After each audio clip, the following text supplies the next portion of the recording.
Plain wire 13s.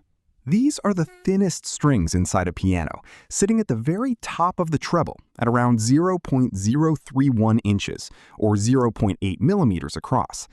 The standard for these has been Roslau wire, drawn since the late 1800s in the Wunsiedel district of Bavaria, and it's been the default on Steinway, Bösendorfer, Fazioli, and basically every premium European maker for over a century.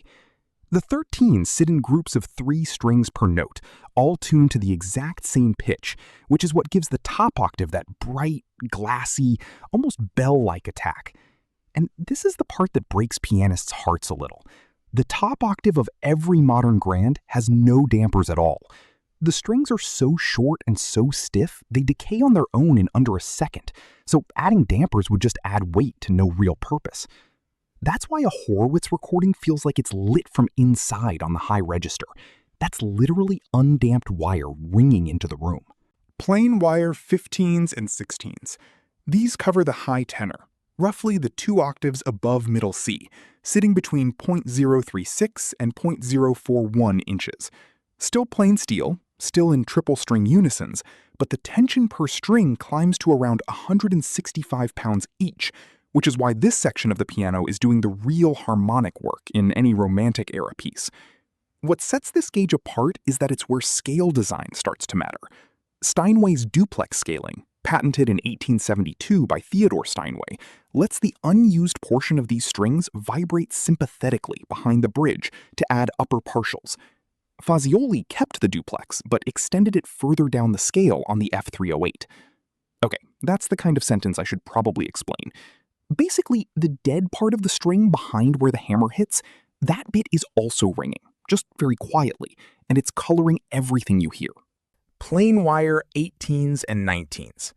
This is where you cross middle C heading down, and the strings start to thicken noticeably, sitting between 0.043 and 0.046 inches. The unisons drop from 3 strings to 2. These are called bichord notes, and the tension stays north of 160 pounds per string. The reason for the drop from 3 to 2 is purely about mass.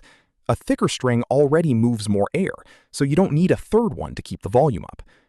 Now, this is final boss territory for tuners.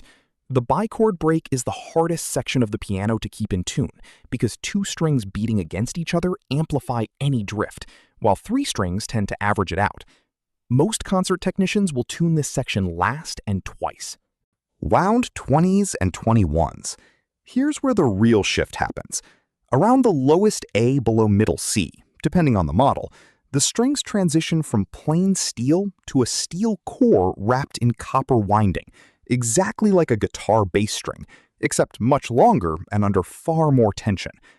The core is roughly 0.047 to 0.050 inches, but the copper wrap brings the effective diameter up to nearly 1.5 millimeters. The wrap adds mass without adding stiffness, which lets the string vibrate at a low pitch without needing to be absurdly long. Notable makers like Mason and Hamlin, founded 1854 in Boston, are famous for how they cross this break. Their scale design keeps the tonal transition almost inaudible, which is why their pianos have a reputation among technicians as the most acoustically seamless American instrument ever built for Dagda.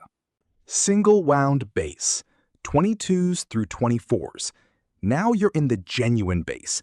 Single copper winding over a steel core, 1 string per note in unisons, with core diameters from 0.049 up to about 0.055 inches. The wrap diameter on these can hit 4 to 5 millimeters at the lowest end. Unlike the treble, every one of these strings is custom made for the specific piano it's going into. You can't just buy a replacement off a shelf. The bass string maker takes 4 measurements: the core diameter, the wrap diameter, the speaking length, and the position of the wrap start. A quick warning though, if your bass string breaks, expect to wait 2 to 4 weeks and pay between $80 and $200 for a single custom replacement. Brands like Mapes in Tennessee and Degen in Germany are the 2 main suppliers most American technicians use. Double wound extreme bass. The final segment only on the largest instruments. These are the bottom octave or so of a full concert grand, where a single copper winding isn't enough mass anymore. so the makers add a second layer of copper wrap on top of the first. The core stays steel at around 0.054 to 0.056 inches, but the doubled wrap can push the visible string thickness past 7 millimeters. The Steinway Model D, introduced in 1884, uses double-wound bass strings on roughly its lowest 5 notes. The Fazioli F308, at 10 feet 2 inches, extends that range further because the longer string length permits it. Tread carefully with this one. A double-wound bass string is the most expensive single component to replace in the entire instrument.